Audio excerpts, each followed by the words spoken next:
Capítulo 1. Cuando el señor Hiram B. Otis, el ministro de Estados Unidos, compró Canterville Chase, todo el mundo le dijo que cometía una gran necedad, porque la finca estaba embrujada. Hasta el mismo Lord Canterville, como hombre de la más escrupulosa honradez, se creyó en el deber de participárselo al señor Otis cuando llegaron a discutir las condiciones.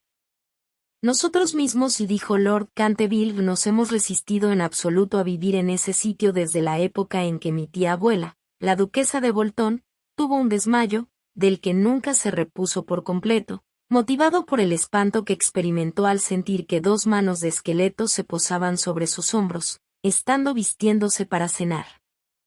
Me creo en el deber de decirle, señor Otis, que el fantasma ha sido visto por varios miembros de mi familia, que viven actualmente, así como por el rector de la parroquia, el reverendo Augusto Dampier, agregado de la Universidad de Oxford.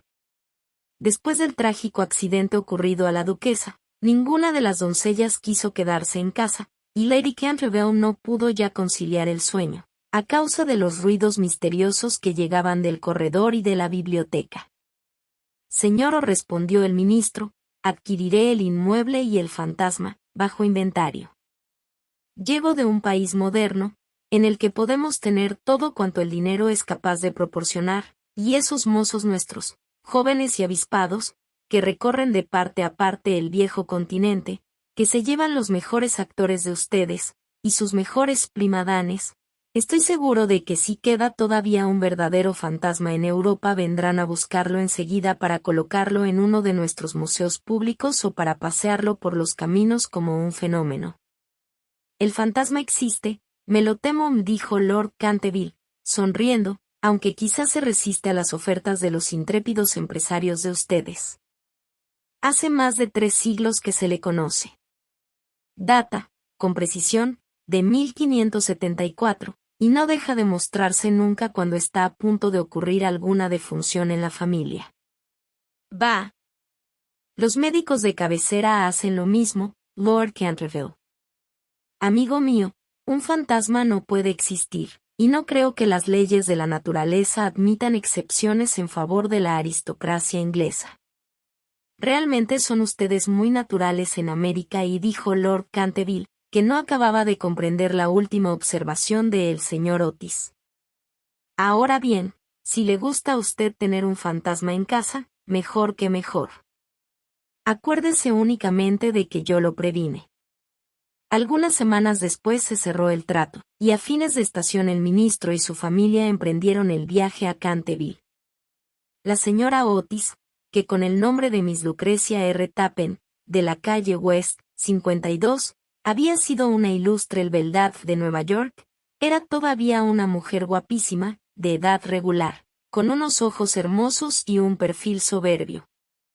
Muchas damas norteamericanas, cuando abandonan su país natal, adoptan aires de persona atacada de una enfermedad crónica, y se figuran que eso es uno de los sellos de distinción de Europa, pero la señora Otis no cayó nunca en ese error. Tenía una naturaleza magnífica y una abundancia extraordinaria de vitalidad. A decir verdad, era completamente inglesa bajo muchos aspectos, y hubiese podido citársele en buena lid para sostener la tesis de que lo tenemos todo en común con Estados Unidos hoy día, excepto la lengua, como es de suponer. Su hijo mayor, bautizado con el nombre de Washington por sus padres, en un momento de patriotismo que él no cesaba de lamentar, era un muchacho rubio, de bastante buena figura, que se había erigido en candidato a la diplomacia, dirigiendo un cotillón en el casino de Newport durante 3 temporadas seguidas, y aún en Londres pasaba por ser bailarín excepcional. Sus únicas debilidades eran las gardenias y la patria. Aparte de esto, era perfectamente sensato.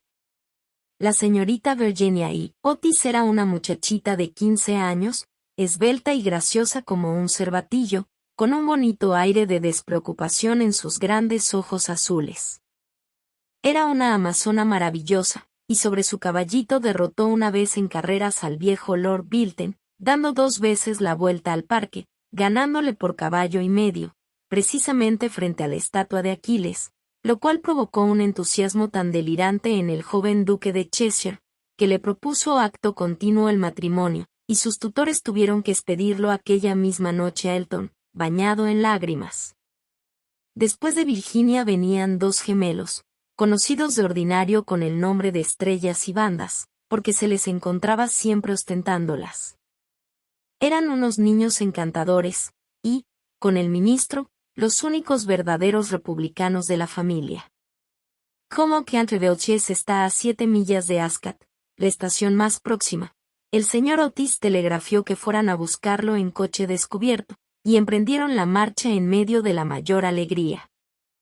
Era una noche encantadora de julio, en que el aire estaba aromado de olor a pinos. De cuando en cuando se oía una paloma arrullándose con su voz más dulce, o se entreveía, entre la maraña y el frufru de los helechos, la pechuga de oro bruñido de algún faisán. Ligeras ardillas los espiaban desde lo alto de las hayas a su paso, unos conejos corrían como exhalaciones a través de los matorrales o sobre los collados herbosos, levantando su rabo blanco. Sin embargo, no bien entraron en la avenida de Canterville Chase, el cielo se cubrió repentinamente de nubes. Un extraño silencio pareció invadir toda la atmósfera, una gran bandada de cornejas cruzó calladamente por encima de sus cabezas, y antes de que llegasen a la casa ya habían caído algunas gotas. En los escalones se hallaba para recibirlos una vieja, pulcramente vestida de seda negra, con cofia y delantal blancos. Era la señora Umney, el ama de gobierno que la señora Otis, a vivos requerimientos de Lady Canterville, accedió a conservar en su puesto. Hizo una profunda reverencia a la familia cuando echaron pie a tierra, y dijo, con un singular acento de los buenos tiempos antiguos: «Les doy la bienvenida a Canterville Chase». La siguieron, atravesando un hermoso hall de estilo Tudor, hasta la biblioteca, largo salón espacioso que terminaba en un ancho ventanal acristalado. Estaba preparado el té. Luego, una vez que se quitaron los trajes de viaje, se sentaron todos y se pusieron a curiosear en torno suyo, mientras la señora Umney iba de un lado para el otro.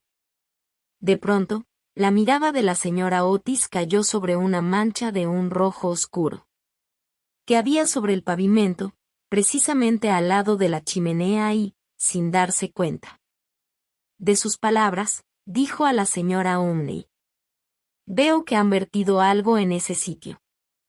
«Sí, señora», contestó la señora Umney en voz baja. «Ahí se ha vertido sangre». «Es espantoso», exclamó la señora Otis. «No quiero manchas de sangre en un salón. Es preciso quitar eso inmediatamente». La vieja sonrió, y con la misma voz baja y misteriosa respondió: «Es sangre de Lady Leonor de Canterville, que fue muerta en ese mismo sitio por su propio marido, Simón de Canterville, en 1565. Simón la sobrevivió 9 años, desapareciendo de repente en circunstancias misteriosísimas. Su cuerpo no se encontró nunca, pero su alma culpable sigue embrujando la casa. La mancha de sangre ha sido muy admirada por los turistas y por otras personas, pero quitarla, imposible». «Todo eso son tonterías», exclamó Washington Ores. «El detergente y quitamanchas marca Campeón Pinkerton me hará desaparecer eso en un abrir y cerrar de ojos». Y antes de que el ama de gobierno, aterrada, pudiera intervenir, ya se había arrodillado y frotaba vivamente el entarimado con una barrita de una sustancia parecida a un cosmético negro. A los pocos instantes la mancha había desaparecido sin dejar rastro. «Ya sabía yo que el campeón Pinkerton la borraría», que exclamó en tono triunfal, paseando una mirada circular sobre su familia, llena de admiración. Pero apenas había pronunciado esas palabras, cuando un relámpago formidable iluminó la estancia sombría, y el retumbar del trueno levantó a todos, menos a la señora Umney, que se desmayó. «¡Qué clima más atroz!», dijo tranquilamente el ministro, encendiendo un largo veguero. «Creo que el país de los abuelos está tan lleno de gente, que no hay buen tiempo bastante para todo el mundo». Siempre opiné que lo mejor que pueden hacer los ingleses es emigrar. Querido Hiram, y replicó la señora Otis, ¿qué podemos hacer con una mujer que se desmaya? Descontaremos eso de su salario en caja. Así no se volverá a desmayar. En efecto, la señora Umney no tardó en volver en sí. Sin embargo, se veía que estaba conmovida hondamente, y con voz solemne advirtió a la señora Otis que debía esperarse algún disgusto en la casa. Señores, he visto con mis propios ojos algunas cosas, que pondrían los pelos de punta a cualquier cristiano. Y durante noches y noches no he podido pegar los ojos a causa de los hechos terribles que pasaban. A pesar de lo cual, el señor Otis y su esposa aseguraron vivamente a la buena mujer que no tenían miedo ninguno de los fantasmas. La vieja ama de llaves, después de haber impetrado la bendición de la providencia sobre sus nuevos amos y de arreglárselas para que le aumentasen el salario, se retiró a su habitación renqueando. Capítulo 2. La tempestad se desencadenó durante toda la noche, pero no produjo nada extraordinario. Al día siguiente, por la mañana, cuando bajaron a almorzar, encontraron de nuevo la terrible mancha sobre el entarimado. No creo que tenga la culpa el limpiador sin rival, y dijo Washington, pues lo he ensayado sobre toda clase de manchas. Debe de ser cosa del fantasma. En consecuencia, borró la mancha, después de frotar un poco. Al otro día, por la mañana, había reaparecido. Y, sin embargo, la biblioteca había permanecido cerrada la noche anterior, porque el señor Otis se había llevado la llave para arriba. Desde entonces, la familia empezó a interesarse por aquello. El señor Otis se hallaba a punto de creer que había estado demasiado dogmático negando la existencia de los fantasmas. La señora Otis expresó su intención de afiliarse a la sociedad psíquica, y Washington preparó una larga carta a los señores Mears y Podmone, basada en la persistencia de las manchas de sangre cuando provienen de un crimen. Aquella noche disipó todas las dudas sobre la existencia objetiva de los fantasmas. La familia había aprovechado la frescura de la tarde para dar un paseo en coche. Regresaron a las 9, tomando una ligera cena. La conversación no recayó ni un momento sobre los fantasmas, de manera que faltaban hasta las condiciones más elementales de espera y de receptibilidad que preceden tan a menudo a los fenómenos psíquicos.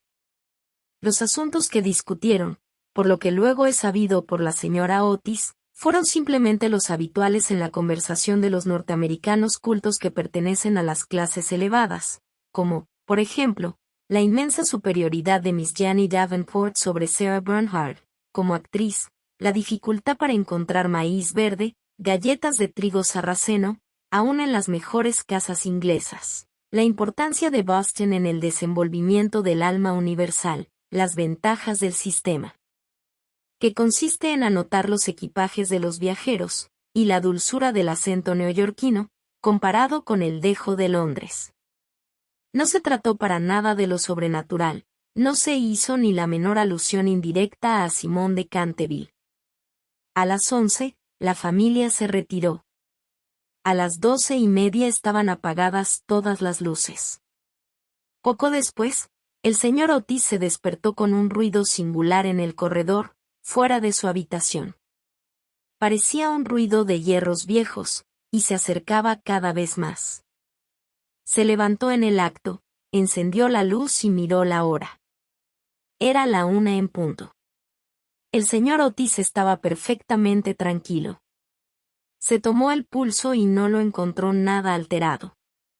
El ruido extraño continuaba, al mismo tiempo que se oía claramente el sonar de unos pasos. El señor Otis se puso las zapatillas, tomó un frasquito alargado de su tocador y abrió la puerta. Y vio frente a él, en el pálido claro de luna, a un viejo de aspecto terrible. Sus ojos parecían carbones encendidos. Una larga cabellera gris caía en mechones revueltos sobre sus hombros. Sus ropas, de corte anticuado, estaban manchadas y en jirones. De sus muñecas y de sus tobillos colgaban unas pesadas cadenas y unos grilletes herrumbrosos. Mi distinguido señor, dijo el señor Otis, permítame que le ruegue vivamente que se engrase esas cadenas. Le he traído para ello una botella de engrasador Tammany. Sol Levante. Dicen que una sola untura es eficacísima, y en la etiqueta hay varios certificados de nuestros agoreros nativos más ilustres, que dan fe de ello. Voy a dejársela aquí, al lado de las mecedoras, y tendré un verdadero placer en proporcionarle más, si así lo desea. Dicho lo cual, el ministro de los Estados Unidos dejó el frasquito sobre una mesa de mármol, cerró la puerta y se volvió a meter en la cama.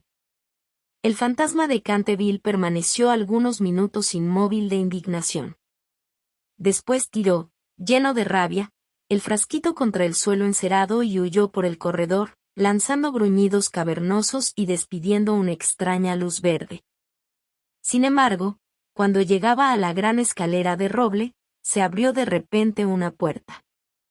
Aparecieron dos siluetas infantiles, vestidas de blanco, y una voluminosa almohada le rozó la cabeza. Evidentemente, no había tiempo que perder, así es que, utilizando como medio de fuga la cuarta dimensión del espacio, se desvaneció a través del estuco, y la casa recobró su tranquilidad. Llegado a un cuartito secreto del ala izquierda, se adosó a un rayo de luna para tomar aliento, y se puso a reflexionar para darse cuenta de su situación.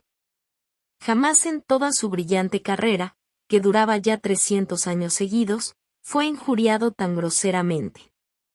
Se acordó de la duquesa viuda, en quien provocó una crisis de terror, estando mirándose al espejo, cubierta de brillantes y de encajes, de las 4 doncellas a quienes había enloquecido, produciéndoles convulsiones histéricas, solo con hacerles visajes entre las cortinas de una de las habitaciones destinadas a invitados, del rector de la parroquia, cuya vela apagó de un soplo cuando volvía el buen señor de la biblioteca a una hora avanzada, y que desde entonces se convirtió en mártir de toda clase de alteraciones nerviosas, de la vieja señora de Tremouillac, que, al despertarse a medianoche, lo vio sentado en un sillón, al lado de la lumbre, en forma de esqueleto, entretenido en leer el diario que redactaba ella de su vida, y que de resultas de la impresión tuvo que guardar cama durante 6 meses, víctima de un ataque cerebral.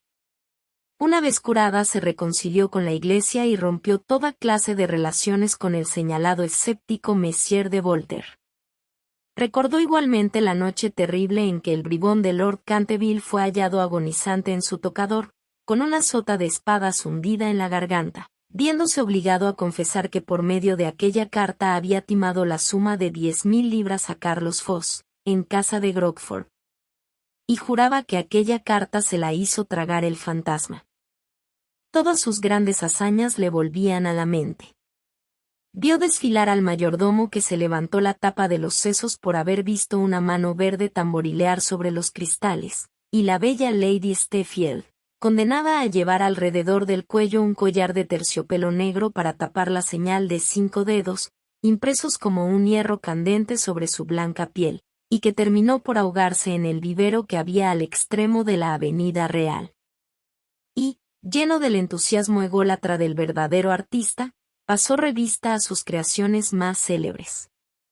Se dedicó una amarga sonrisa al evocar su última aparición en el papel de Rubén el Rojo, o El Rorro Estrangulado, su debut en el IGBN, El vampiro flaco del páramo de Bebley, y el furor que causó una tarde encantadora de junio solo con jugar a los bolos con sus propios huesos sobre el campo de hierba de Clontanes.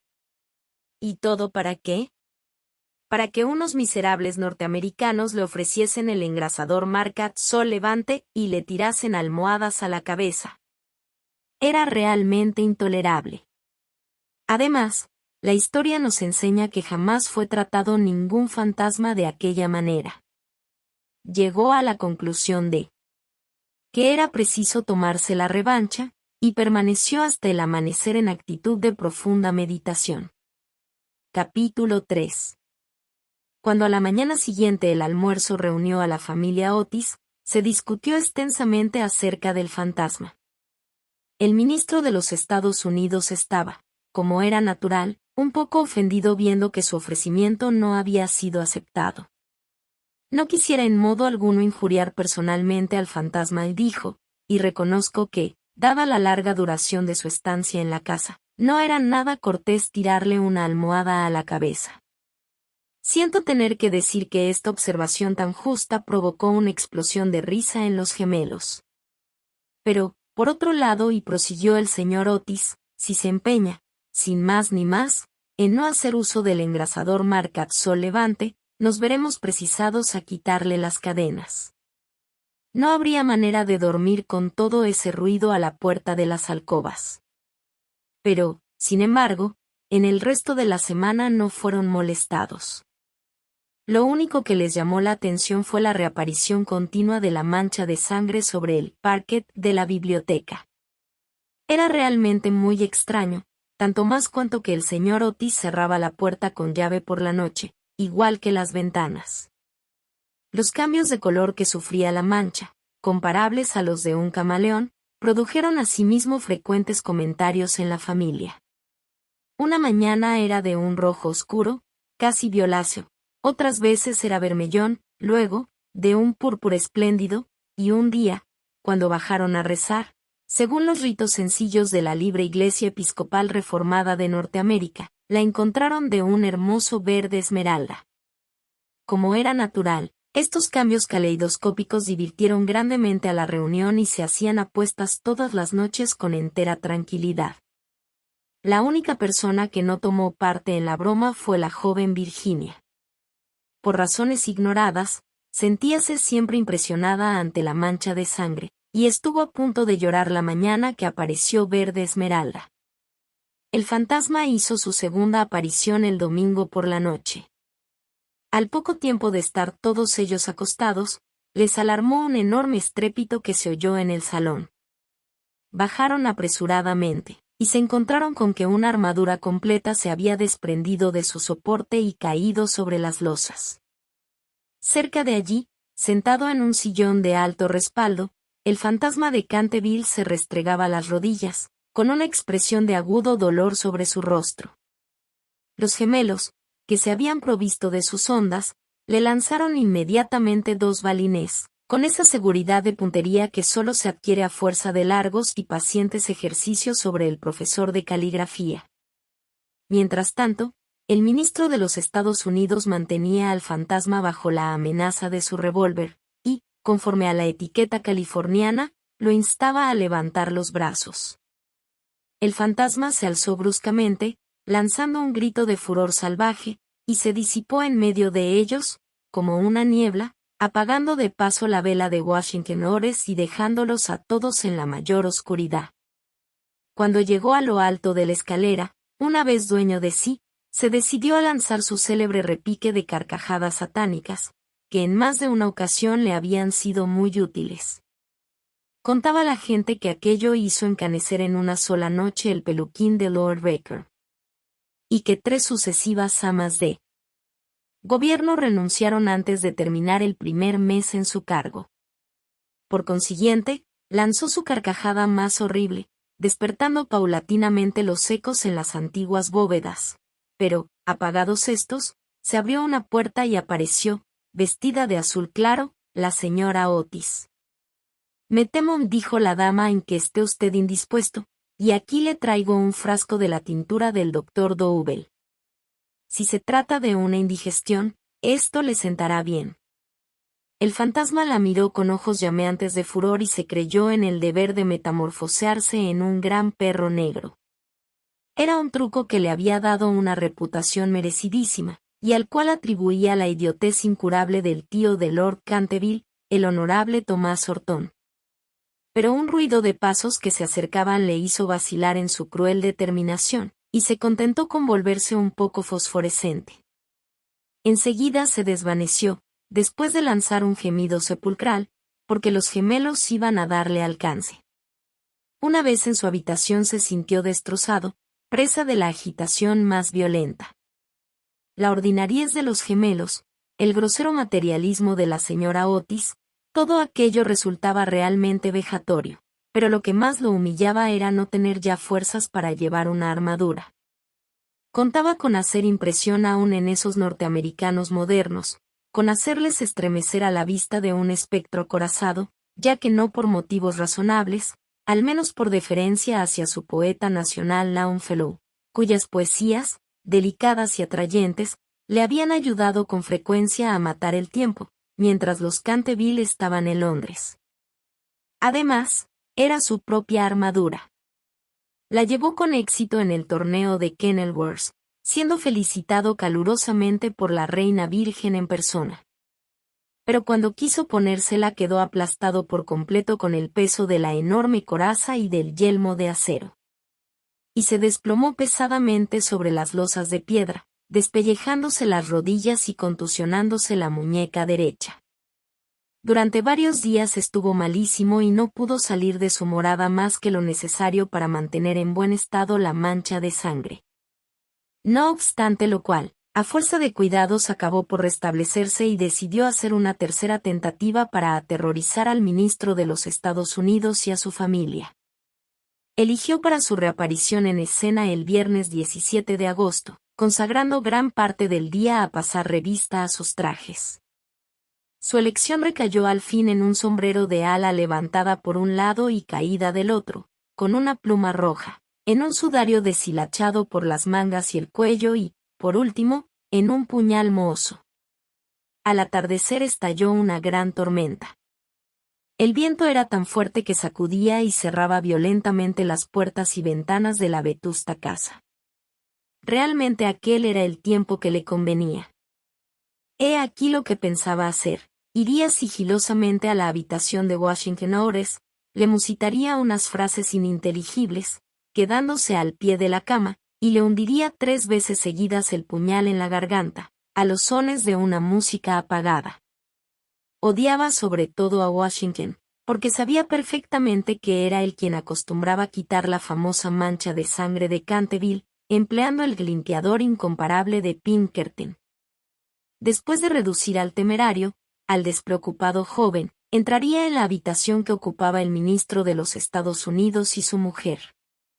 Una vez allí, colocaría una mano viscosa sobre la frente de la señora Otis, y al mismo tiempo murmuraría, con voz sorda, al oído del ministro tembloroso, los secretos terribles del osario. En cuanto a la pequeña Virginia, aún no tenía decidido nada. No lo había insultado nunca. Era bonita y cariñosa.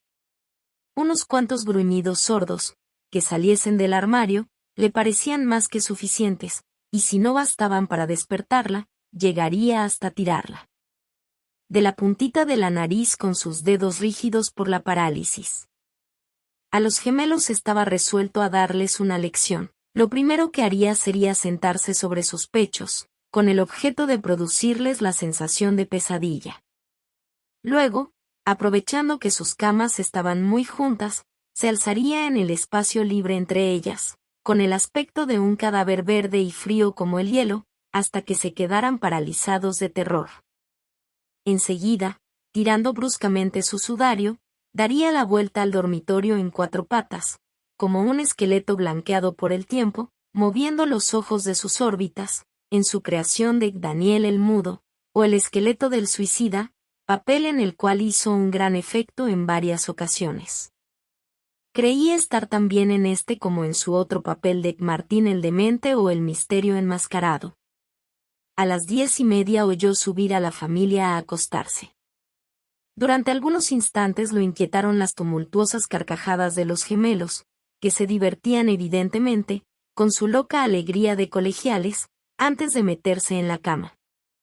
Pero a las 11:15 todo quedó nuevamente en silencio, y cuando sonaron las 12 se puso en camino. La lechuza chocaba contra los cristales de la ventana. El cuervo cracitaba en el hueco de un tejo centenario y el viento gemía vagando alrededor de la casa, como un alma en pena, pero la familia Otis dormía, sin sospechar la suerte que le esperaba. Oía con toda claridad los ronquidos regulares del ministro de los Estados Unidos, que dominaban el ruido de la lluvia y de la tormenta. Se deslizó furtivamente a través del estuco. Una sonrisa perversa se dibujaba sobre su boca cruel y arrugada, y la luna escondió su rostro tras una nube cuando pasó delante de la gran ventana ojival, sobre la que estaban representadas, en azul y oro, sus propias armas y las de su esposa asesinada. Seguía andando siempre, deslizándose como una sombra funesta, que parecía hacer retroceder de espanto a las mismas tinieblas en su camino. En un momento dado le pareció oír que alguien lo llamaba. Se detuvo, pero era tan solo un perro, que ladraba en la granja roja. Prosiguió su marcha, refunfuñando extraños juramentos del siglo XVI, y blandiendo de cuando en cuando el puñal enmohecido en el aire de medianoche. Por fin llegó a la esquina del pasillo que conducía a la habitación de Washington. Allí hizo una breve parada. El viento agitaba en torno de su cabeza sus largos mechones grises y ceñía en pliegues grotescos y fantásticos el horror indecible del fúnebre sudario. Sonó entonces el cuarto en el reloj. Comprendió que había llegado el momento. Se dedicó una risotada y dio la vuelta a la esquina. Pero apenas lo hizo retrocedió, lanzando un gemido lastimero de terror y escondiendo su cara lívida entre sus largas manos huesosas. Frente a él había un horrible espectro, inmóvil como una estatua, monstruoso como la pesadilla de un loco. La cabeza del espectro era pelada y reluciente, su faz, redonda, carnosa y blanca. Una risa horrorosa parecía retorcer sus rasgos en una mueca eterna. Por los ojos brotaba a oleadas una luz escarlata, la boca tenía el aspecto de un ancho pozo de fuego, y una vestidura horrible, como la de él, como la del mismo Simón, envolvía con su nieve silenciosa aquella forma gigantesca. Sobre el pecho tenía colgado un cartel con una inscripción en caracteres extraños y antiguos. Quizá era un rótulo infamante, donde estaban escritos delitos espantosos, una terrible lista de crímenes. Tenía, por último, en su mano derecha una cimitarra de acero resplandeciente. Como nunca antes había visto fantasmas, naturalmente sintió un pánico terrible, y, después de lanzar a toda prisa una segunda mirada sobre el monstruo atroz, regresó a su habitación, trompicando en el sudario que le envolvía. Cruzó la galería corriendo, y acabó por dejar caer el puñal enmohecido en las botas de montar del ministro, donde lo encontró el mayordomo al día siguiente. Una vez refugiado en su retiro, se desplomó sobre un reducido catre de tijera, tapándose la cabeza con las sábanas. Pero, al cabo de un momento, el valor indomable de los antiguos Canterville se despertó en él y tomó la resolución de hablar al otro fantasma en cuanto amaneciese. Por consiguiente, no bien el alba plateó las colinas, volvió al sitio en que había visto por primera vez al horroroso fantasma. Pensaba que, después de todo, dos fantasmas valían más que uno solo, y que con ayuda de su nuevo amigo podría contender victoriosamente con los gemelos.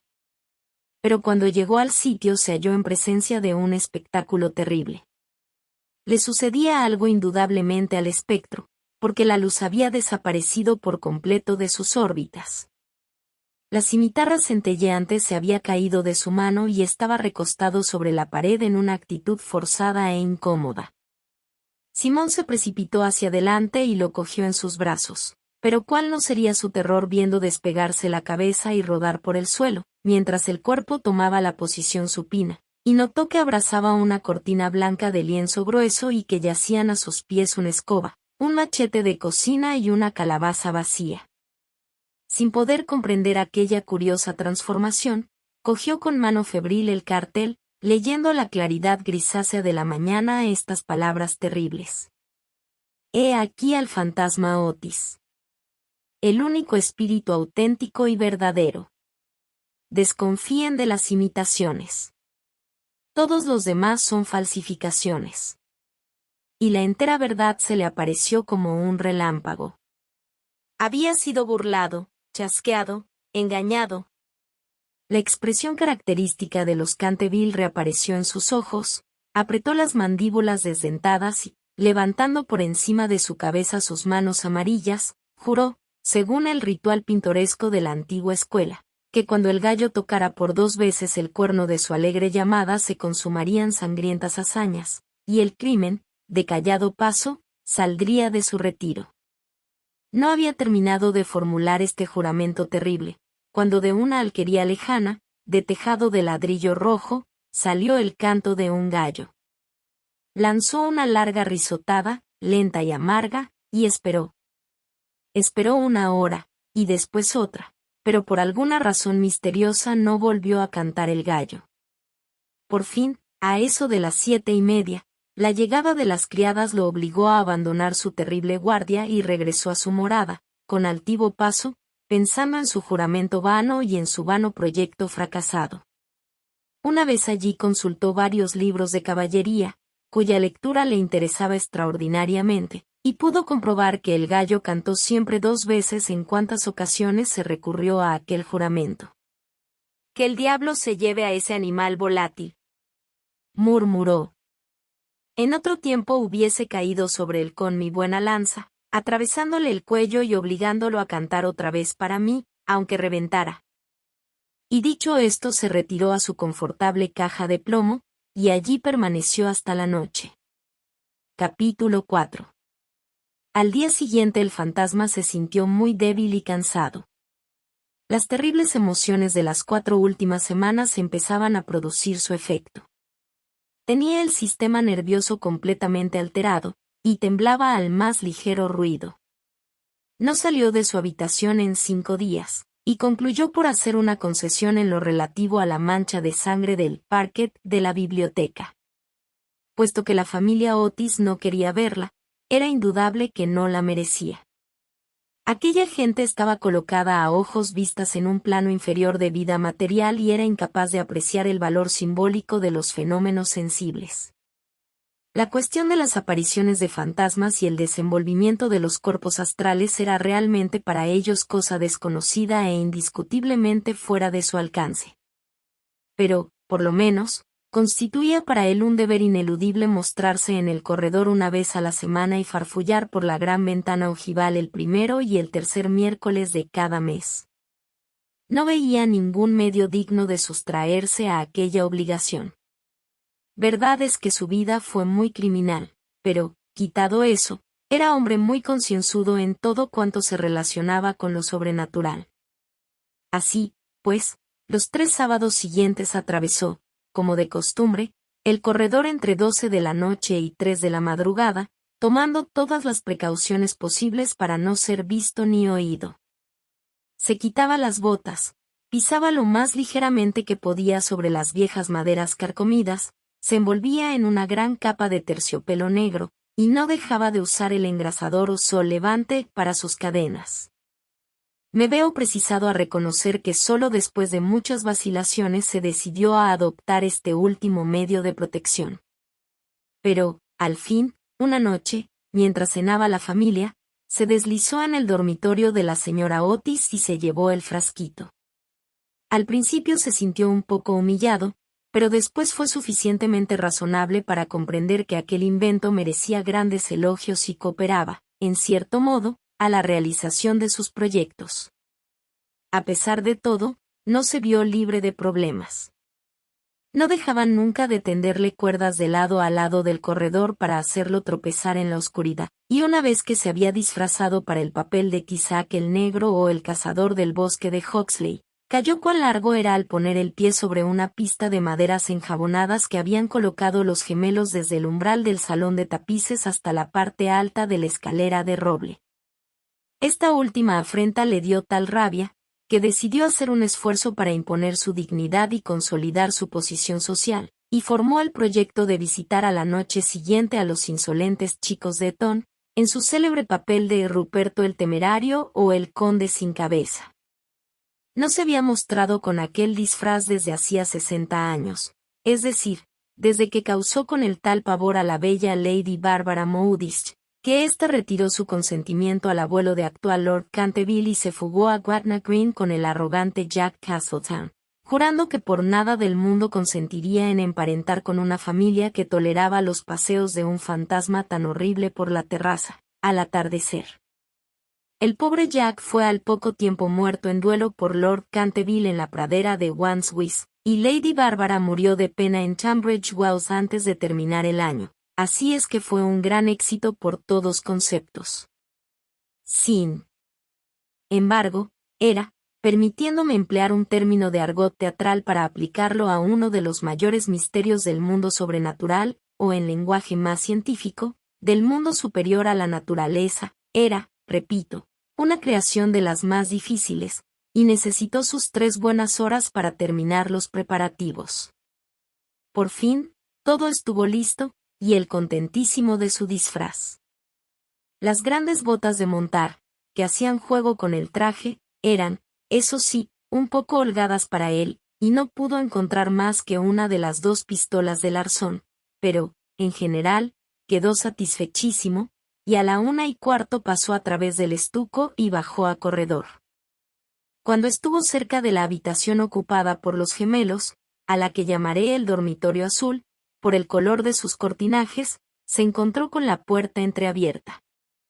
A fin de hacer una entrada sensacional, la empujó con violencia, pero se le vino encima una jarra de agua que le empapó hasta los huesos, no dándole en el hombro por unos milímetros. Al mismo tiempo oyó unas risas sofocadas que partían de la doble cama con dosel. Su sistema nervioso sufrió tal conmoción, que regresó a sus habitaciones a todo escape, y al día siguiente tuvo que permanecer en la cama con un fuerte reuma. El único consuelo que tuvo fue el de no haber llevado su cabeza sobre los hombros, pues sin esto las consecuencias hubieran podido ser más graves. Desde entonces renunció para siempre a espantar a aquella recia familia de norteamericanos, y se limitó a vagar por el corredor, con zapatillas de orillo, envuelto el cuello en una gruesa bufanda, por temor a las corrientes de aire, y provisto de un pequeño arcabuz, para el caso en que fuese atacado por los gemelos. Hacia el 19 de septiembre fue cuando recibió el golpe de gracia. Había bajado por la escalera hasta el espacioso salón, seguro de que en aquel sitio por lo menos estaba cubierto de jugarretas, y se entretenía en hacer observaciones satíricas sobre las grandes fotografías del ministro de los Estados Unidos y de su mujer, hechas en casa de Saró. Iba vestido sencilla, pero decentemente, con un largo sudario salpicado de moho de cementerio. Se había atado la quijada con una tira de tela y llevaba una linternita y un azadón de sepulturero. En una palabra, iba disfrazado de Jonás el desenterrador, o el ladrón de cadáveres de Kirsty Barn. Era una de sus creaciones más notables y de las que guardaban recuerdo, con más motivo, los Canterville, ya que fue la verdadera causa de su riña con Lord Bradford, vecino suyo. Serían próximamente las 2:15 de la madrugada, y, a su juicio, no se movía nadie en la casa. Pero cuando se dirigía tranquilamente en dirección a la biblioteca, para ver lo que quedaba de la mancha de sangre, se abalanzaron hacia él, desde un rincón sombrío, 2 siluetas, agitando locamente sus brazos sobre sus cabezas, mientras gritaban a su oído. ¡Bu!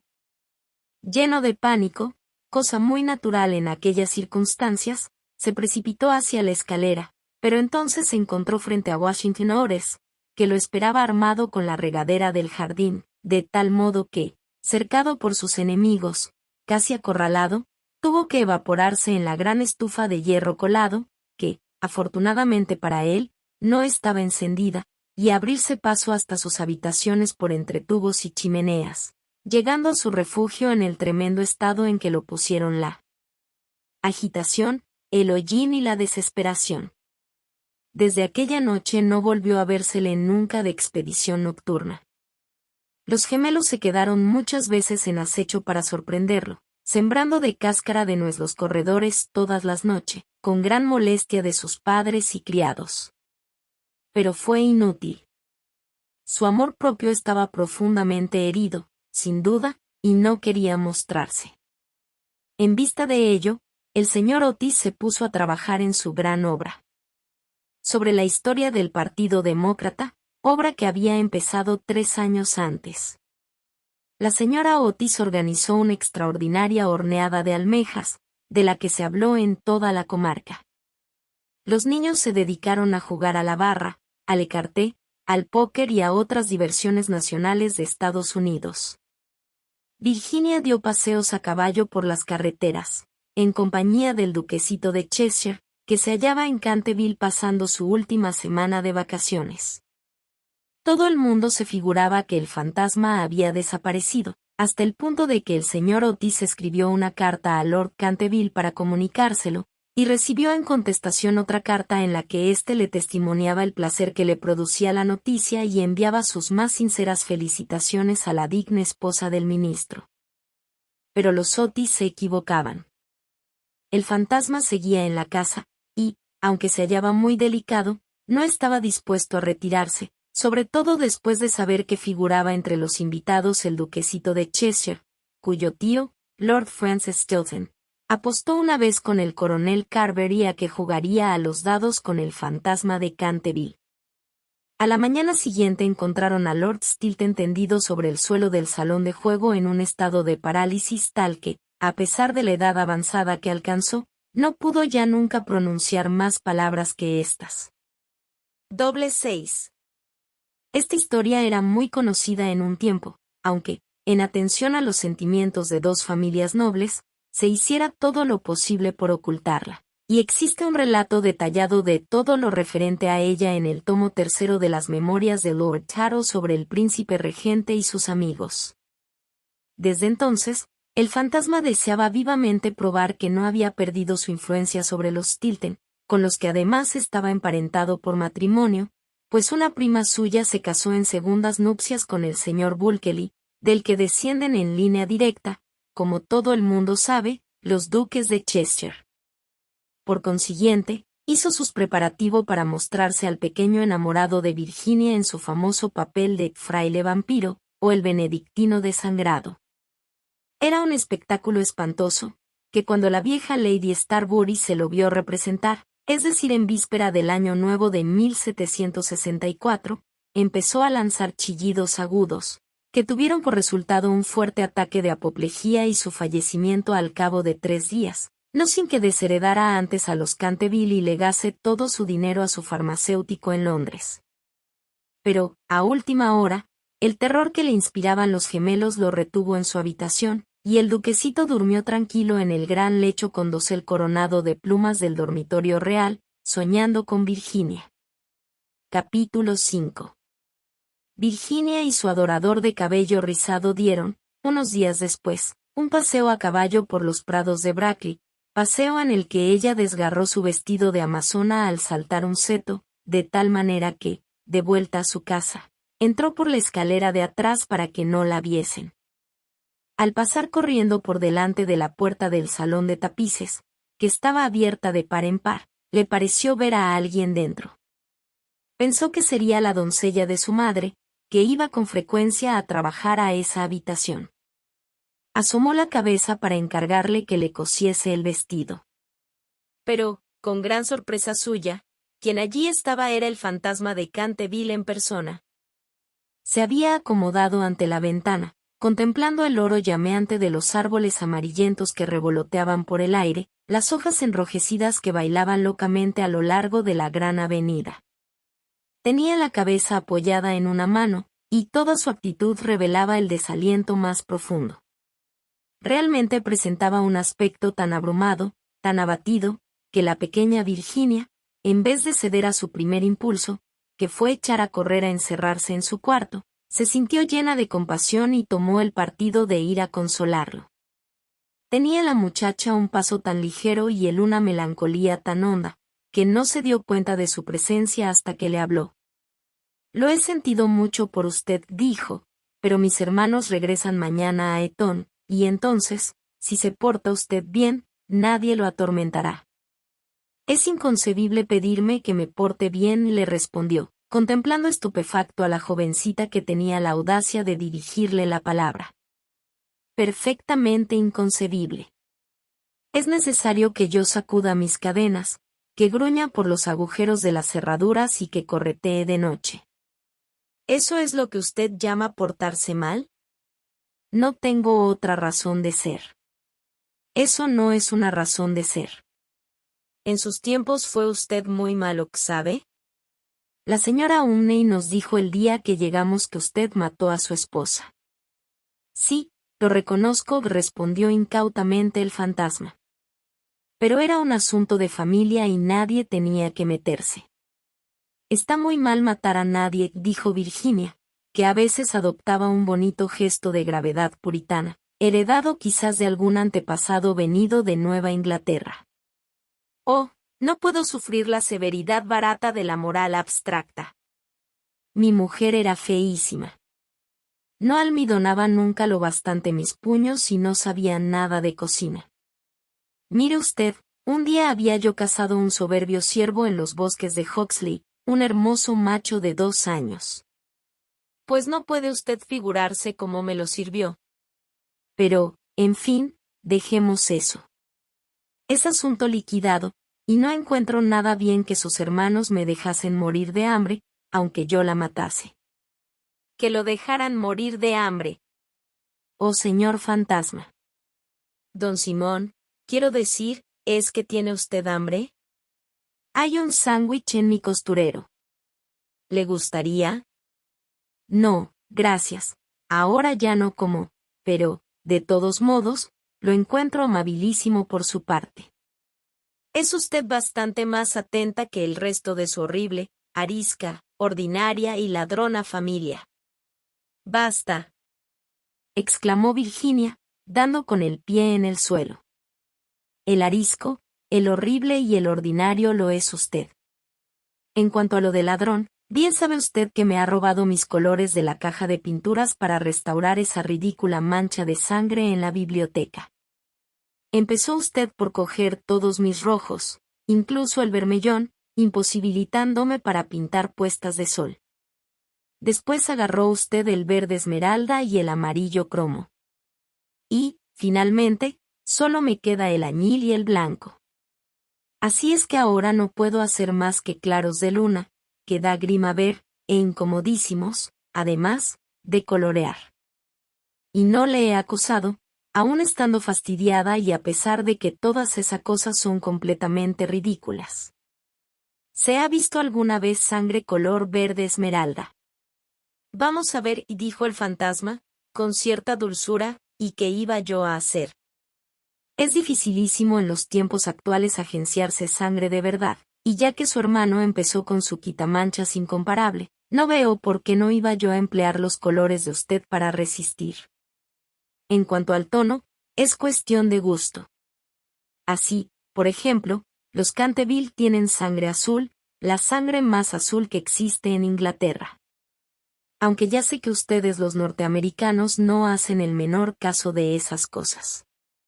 No sabe usted nada, y lo mejor que puede hacer es emigrar, y así se formará idea de algo. Mi padre tendrá un verdadero gusto en proporcionarle un pasaje gratuito, y aunque haya fuertes impuestos sobre los espíritus, no le pondrán dificultades en la aduana.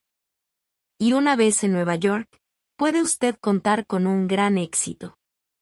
Conozco infinidad de personas que darían $100,000 por tener antepasados y que sacrificarían mayor cantidad aún por tener un fantasma para la familia. Creo que no me divertiría mucho en Estados Unidos. Quizás se deba a que allí no tenemos ni ruinas ni curiosidades, dijo burlonamente Virginia. ¿Qué curiosidades ni qué ruinas?, contestó el fantasma. Tienen ustedes su marina y sus modales. Buenas noches. Voy a pedir a papá que conceda a los gemelos una semana más de vacaciones. No se vaya, señorita Virginia, se lo suplico, exclamó el fantasma. Estoy tan solo y soy tan desgraciado, que no sé qué hacer. Quisiera ir a acostarme y no puedo. Pues es inconcebible, no tiene usted más que meterse en la cama y apagar la luz. Algunas veces es dificilísimo permanecer despierto, sobre todo en una iglesia, pero, en cambio, dormir es muy sencillo. Ya ve usted, los gemelos saben dormir admirablemente, y no son de los más listos. Hace 300 años que no duermo, dijo el anciano tristemente, haciendo que Virginia abriese mucho sus hermosos ojos azules, llenos de asombro. Hace ya 300 años que no duermo, así es que me siento cansadísimo. Virginia adoptó un grave continente, y sus finos labios se movieron como pétalos de rosa. Se acercó y arrodilló al lado del fantasma, contempló su rostro envejecido y arrugado. Pobrecito fantasma, y profirió a media voz, ¿y no hay ningún sitio donde pueda usted dormir? Allá lejos, pasando el pinar, respondió él en voz baja y soñadora, hay un jardincito. La hierba crece en él alta y espesa. Allí pueden verse las grandes estrellas blancas de la cicuta. Allí el ruiseñor canta toda la noche. Canta toda la noche, y la luna de cristal helado deja caer su mirada y el tejo extiende sus brazos de gigante sobre los durmientes. Los ojos de Virginia se empañaron de lágrimas y sepultó la cara entre sus manos. ¿Se refiere usted al jardín de la muerte?, murmuró. Sí, de la muerte. Debe ser hermosa.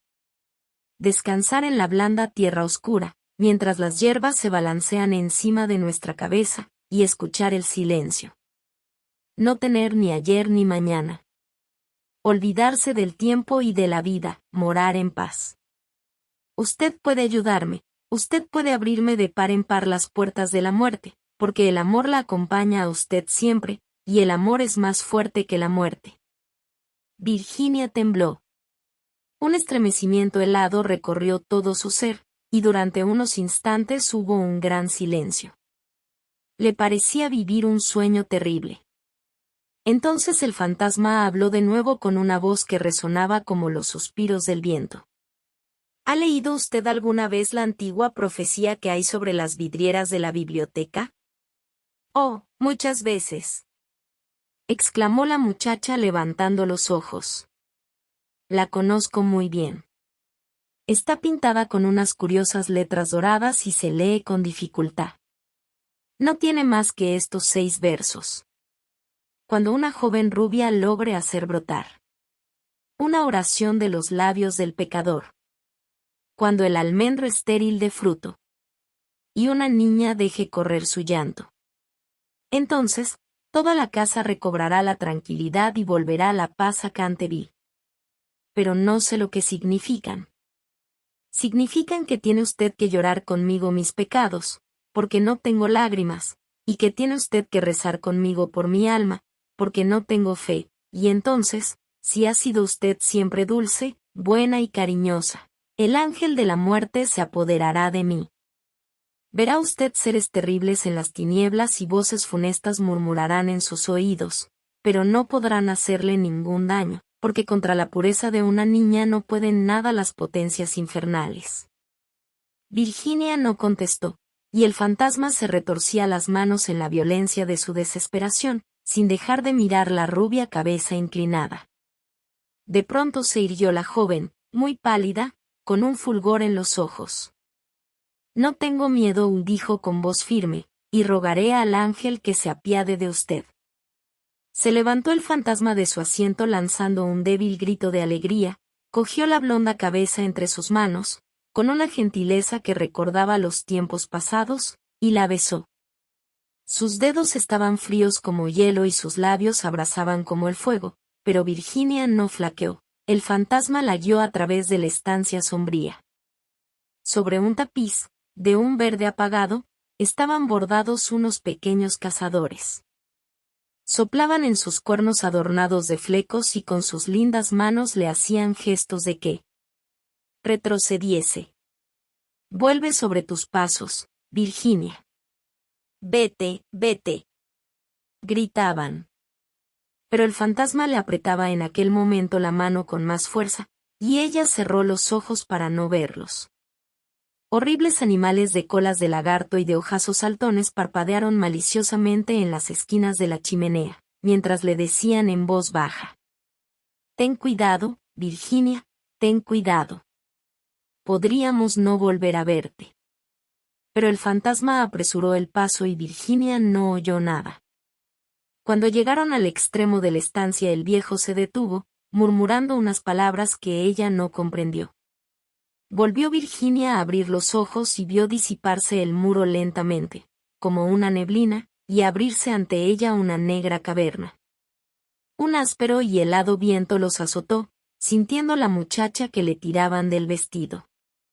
Deprisa, deprisa, y gritó el fantasma, o será demasiado tarde. Y en el mismo momento el muro se cerró de nuevo detrás de ellos y el salón de tapices quedó desierto. Capítulo 6. Unos 10 minutos después sonó la campana para el té y Virginia no bajó. La señora Otis envió a uno de los criados a buscarla. No tardó en volver, diciendo que no había podido descubrir a la señorita Virginia por ninguna parte. Como la muchacha tenía la costumbre de ir todas las tardes al jardín a recoger flores para la cena, la señora Otis no se inquietó en lo más mínimo. Pero sonaron las 6 y Virginia no aparecía. Entonces su madre se sintió seriamente intranquila y envió a sus hijos en su busca, mientras ella y su marido recorrían todas las habitaciones de la casa. A las 6:30 volvieron los gemelos, diciendo que no habían encontrado huellas de su hermana por parte alguna. Entonces se conmovieron todos extraordinariamente, y nadie sabía qué hacer, cuando el señor Otis recordó de repente que pocos días antes habían permitido acampar en el parque a una tribu de gitanos. Así es que salió inmediatamente para Blackfell Hollow, acompañado de su hijo mayor y de 2 de sus criados de la granja. El duquesito de Cheshire, completamente loco de inquietud, rogó con insistencia a el señor Otis que lo dejase acompañarlo, mas éste se negó temiendo algún jaleo. Pero cuando llegó al sitio en cuestión vio que los gitanos se habían marchado. Se dieron prisa a huir, sin duda alguna, pues el fuego ardía todavía y quedaban platos sobre la hierba. Después de mandar a Washington y a los 2 hombres que registrasen los alrededores, se apresuró a regresar y envió telegramas a todos los inspectores de policía del condado, rogándoles que buscasen a una joven raptada por unos vagabundos o gitanos. Luego hizo que le trajeran su caballo, y después de insistir para que su mujer y sus 3 hijos se sentaran a la mesa, partió con un criado por el camino de Ascot. Había recorrido apenas 2 millas, cuando oyó un galope a su espalda. Se volvió, viendo al duquesito que llegaba en su caballito, con la cara sofocada y la cabeza descubierta. «Lo siento muchísimo, señor Otis», le dijo el joven con voz entrecortada, «pero me es imposible comer mientras Virginia no aparezca. Se lo ruego, no se enfade conmigo. Si nos hubiera permitido casarnos el año último, no habría pasado esto nunca. No me rechaza usted, ¿verdad? No puedo ni quiero irme». El ministro no pudo menos que dirigir una sonrisa a aquel mozo guapo y atolondrado, conmovidísimo ante la abnegación que mostraba por Virginia.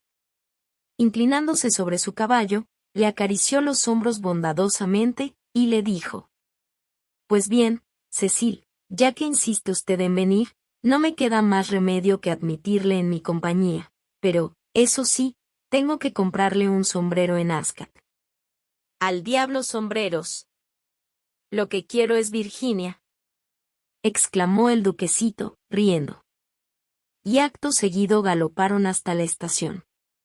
Una vez allí, el señor Otis preguntó al jefe si no habían visto en el andén de salida a una joven cuyas señas correspondiesen con las de Virginia, pero no averiguó nada sobre ella.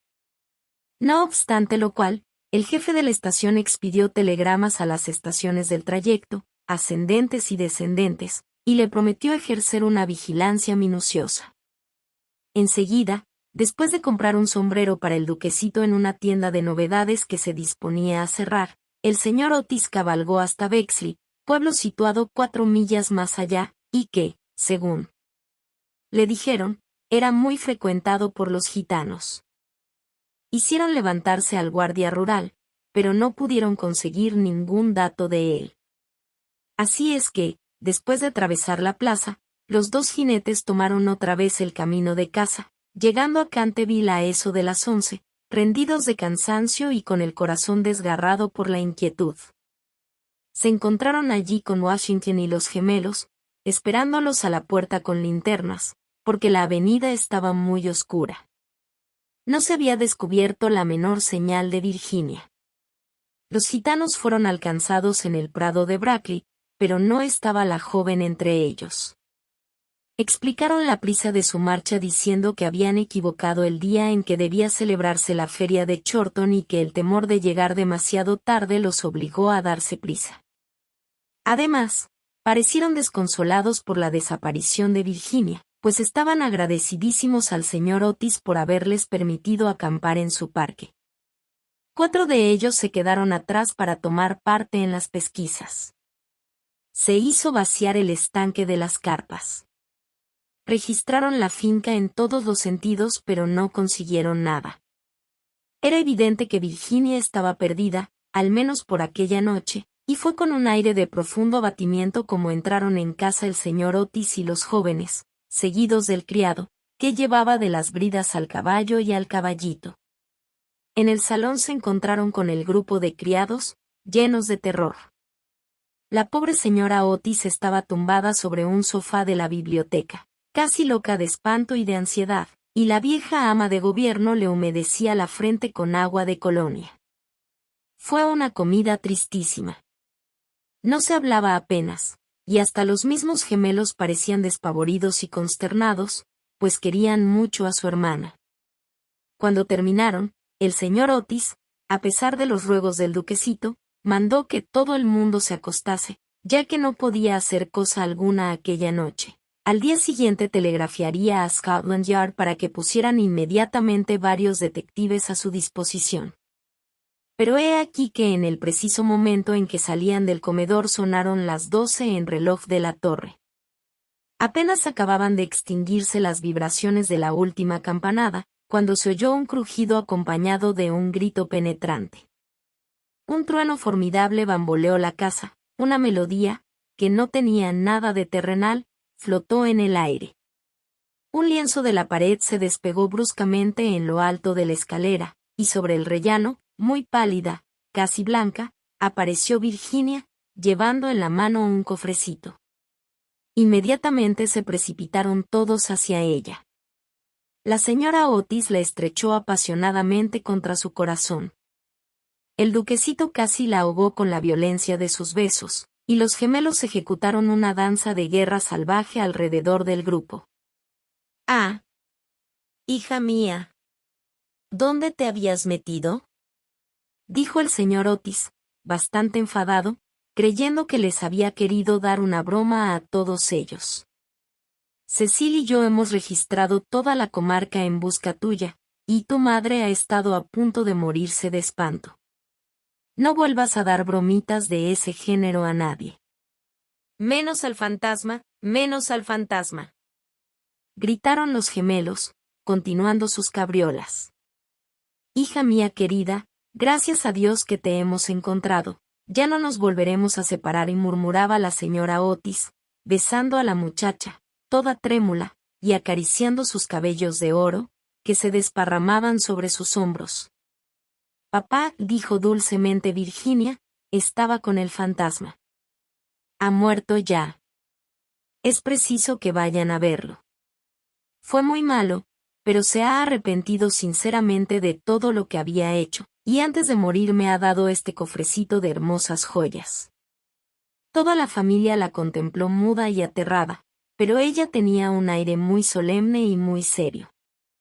Enseguida, dando media vuelta, los precedió a través del hueco de la pared y bajaron a un corredor secreto. Washington los seguía llevando una vela encendida, que cogió de la mesa. Por fin llegaron a una gran puerta de roble erizada de recios clavos. Virginia la tocó, y entonces la puerta giró sobre sus goznes enormes y se hallaron en una habitación estrecha y baja, con el techo abovedado, y que tenía una ventanita. Junto a una gran argolla de hierro empotrada en el muro, con la cual estaba encadenado, se veía un largo esqueleto, extendido cuán largo era sobre las losas. Parecía estirar sus dedos descarnados, como intentando llegar a un plato y a un cántaro, de forma antigua, colocados de tal forma que no pudiese alcanzarlos. El cántaro había estado lleno de agua, indudablemente, pues tenía su interior tapizado de moho verde. Sobre el plato no quedaba más que un montón de polvo. Virginia se arrodilló junto al esqueleto, y, uniendo sus manitas, se puso a rezar en silencio, mientras la familia contemplaba con asombro la horrible tragedia cuyo secreto acababa de ser revelado. «Atiza», exclamó de pronto uno de los gemelos, que había ido a mirar por la ventanita, queriendo adivinar de qué lado del edificio caía aquella habitación. Atiza. El antiguo almendro, que estaba seco, ha florecido. Se ven admirablemente las hojas a la luz de la luna. Dios lo ha perdonado, dijo gravemente Virginia, levantándose. Y un magnífico resplandor parecía iluminar su rostro. «Eres un ángel», exclamó el duquesito, ciñéndole el cuello con sus brazos y besándola. Capítulo 7. 4 días después de estos curiosos sucesos, a eso de las 11 de la noche, salía un fúnebre cortejo de Canterville House. El carro iba arrastrado por 8 caballos negros, cada uno de los cuales llevaba adornada la cabeza con un gran penacho de plumas de avestruz, que se balanceaban. La caja de plomo iba cubierta con un rico paño de púrpura, sobre el cual estaban bordadas en oro las armas de los Canterville. A cada lado del carro y de los coches marchaban los criados llevando antorchas encendidas. Toda aquella comitiva tenía un aspecto grandioso e impresionante. Lord Canterville presidía el duelo, había venido del país de Gales expresamente para asistir al entierro, y ocupaba el primer coche con la pequeña Virginia. Después iban el ministro de los Estados Unidos y su esposa, y detrás, Washington y los 2 muchachos. En el último coche iba la señora Umney. Todo el mundo convino en que, después de haber sido atemorizada por el fantasma por espacio de más de 50 años, tenía realmente derecho de verlo desaparecer para siempre.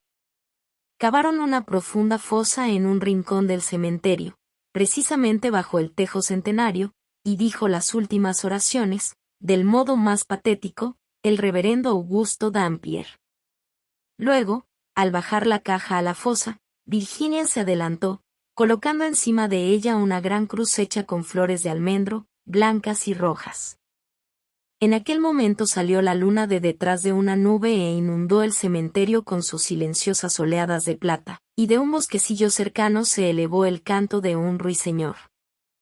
Virginia recordó la descripción que le hizo el fantasma del jardín de la muerte. Sus ojos se llenaron de lágrimas y apenas pronunció una palabra durante el regreso. A la mañana siguiente, antes de que Lord Canterville partiese para la ciudad, la señora Otis conferenció con él respecto de las joyas entregadas por el fantasma a Virginia. Eran soberbias, magníficas. Había, sobre todo, un collar de rubíes, en una antigua montura veneciana, que era un espléndido trabajo del siglo XVI, y el conjunto representaba tal cantidad que el señor Otis sentía vivos escrúpulos en permitir a su hija que se quedase con ellas. Señor, dijo el ministro, sé que en este país se aplica la mano muerta lo mismo a los objetos menudos que a las tierras, y es evidente, evidentísimo para mí, que estas joyas deben quedar en poder de usted como legado de familia. Le ruego, por tanto, que consienta en llevárselas a Londres, considerándolas simplemente como una parte de su herencia que le fuera restituida en circunstancias extraordinarias. En cuanto a mi hija, no es más que una chiquilla, y hasta hoy, me complace decirlo, siente poco interés por estas futilezas de lujo superfluo. He sabido igualmente por la señora Otis, cuya autoridad no es despreciable en cosas de arte, dicho sea de paso, pues ha tenido la suerte de pasar varios inviernos en Boston, siendo muchacha, que esas piedras preciosas tienen un gran valor monetario, y que si se pusieran en venta producirían una bonita suma. En estas circunstancias, Lord Canterville, reconocerá usted, indudablemente, que no puedo permitir que queden en manos de ningún miembro de la familia. Además de que todas estas tonterías y juguetes, por muy apreciados y necesitados que sean a la dignidad de la aristocracia británica, estarían fuera de lugar entre personas educadas según los severos principios, pudiera decirse, de la sencillez republicana. Quizá me atrevería a asegurar que Virginia tiene gran interés en que le deje usted el cofrecito que encierra esas joyas, en recuerdo de las locuras y el infortunio del antepasado. Y como ese cofrecito es muy viejo y, por consiguiente, deterioradísimo, quizá encuentre usted razonable acoger favorablemente su petición. En cuanto a mí, Confieso que me sorprende grandemente ver a uno de mis hijos demostrar interés por una cosa de la Edad Media, y la única explicación que le encuentro es que Virginia nació en un barrio de Londres, al poco tiempo de regresar la señora Otis de una excursión a Atenas. Lord Canterville escuchó imperturbable el discurso del digno ministro, atusándose de cuando en cuando el bigote gris para ocultar una sonrisa involuntaria. Una vez que hubo terminado el señor Otis, le estrechó cordialmente la mano y contestó: «Mi querido amigo, su encantadora hijita ha prestado un servicio importantísimo a mi desgraciado antecesor. Mi familia y yo le estamos reconocidísimos por su maravilloso valor y por la sangre fría que ha demostrado. Las joyas le pertenecen, sin duda alguna, y creo, a fe mía, que si tuviese yo la suficiente insensibilidad para quitárselas, el viejo tunante saldría de su tumba al cabo de 15 días para infernarme la vida. En cuanto a que sean joyas de familia, no podrían serlo sino después de estar especificadas como tales en un testamento, en forma legal, y la existencia de estas joyas permaneció siempre ignorada. Le aseguro que son tan mías como de su mayordomo. Cuando la señorita Virginia sea mayor, sospecho que le encantará tener cosas tan lindas que llevar. Además, señor Otis, olvida usted que adquirió usted el inmueble y el fantasma bajo inventario. De modo que todo lo que pertenece al fantasma le pertenece a usted. A pesar de las pruebas de actividad que ha dado Simón por el corredor, no por eso deja de estar menos muerto, desde el punto de vista legal, y su compra lo hace a usted dueño de lo que le pertenecía a él». El señor Otis se quedó muy preocupado ante la negativa de Lord Canterville, y le rogó que reflexionara nuevamente su decisión, pero el excelente par se mantuvo firme y terminó por convencer al ministro de que aceptase el regalo del fantasma. Cuando, en la primavera de 1890, la duquesita de Cheshire fue presentada por primera vez en la recepción de la reina, con motivo de su casamiento, sus joyas fueron motivo de general admiración. Y Virginia fue agraciada con la diadema, que se otorga como recompensa a todas las norteamericanitas juiciosas, y se casó con su novio en cuanto éste tuvo edad para ello. Eran ambos tan agradables y se amaban de tal modo, que a todo el mundo le encantó ese matrimonio, menos a la vieja marquesa de Dumbleton, que venía haciendo todo lo posible por atrapar al duquesito y casarlo con una de sus 7 hijas. Para conseguirlo dio al menos 3 grandes comidas costosísimas. Cosa rara, el señor Otis sentía una gran simpatía personal por el duquesito, pero teóricamente era enemigo de los títulos y, según sus propias palabras, era de temer que, entre las influencias debilitantes de una aristocracia ávida de placer, fueran olvidados por Virginia los verdaderos principios de la sencillez republicana. Pero nadie hizo caso de sus observaciones, y cuando avanzó por la nave lateral de la iglesia de San Jorge, en Hanover Square, llevando a su hija del brazo, no había hombre más orgulloso en toda Inglaterra. Después de la luna de miel, el duque y la duquesa regresaron a Canterville Chase, y al día siguiente de su llegada, por la tarde, fueron a dar una vuelta por el cementerio solitario próximo al Pinar. Al principio le preocupó mucho lo relativo a la inscripción que debía grabarse sobre la losa fúnebre de Simón, pero concluyeron por decidir que se pondrían simplemente las iniciales del viejo gentilhombre y los versos escritos en la ventana de la biblioteca. La duquesa llevaba unas rosas magníficas, que desparramó sobre la tumba. Después de permanecer allí un rato, pasaron por las ruinas del claustro de la antigua abadía. La duquesa se sentó sobre una columna caída, mientras su marido, recostado a sus pies y fumando un cigarrillo, contemplaba sus lindos ojos. De pronto tiró el cigarrillo y, tomándole una mano, le dijo: «Virginia, una mujer no debe tener secretos con su marido». «Y no los tengo, querido Cecil». «Si los tienes», respondió sonriendo. «No me has dicho nunca lo que sucedió mientras estuviste encerrada con el fantasma». «Ni se lo he dicho a nadie», replicó gravemente Virginia. «Ya lo sé, pero bien me lo podrías decir a mí». «Cecil, te ruego que no me lo preguntes. No puedo realmente decírtelo». «Pobre Simón», le debo mucho. Sí, no te rías, Cecil, le debo mucho realmente. Me hizo ver lo que es la vida, lo que significa la muerte y por qué el amor es más fuerte que la muerte.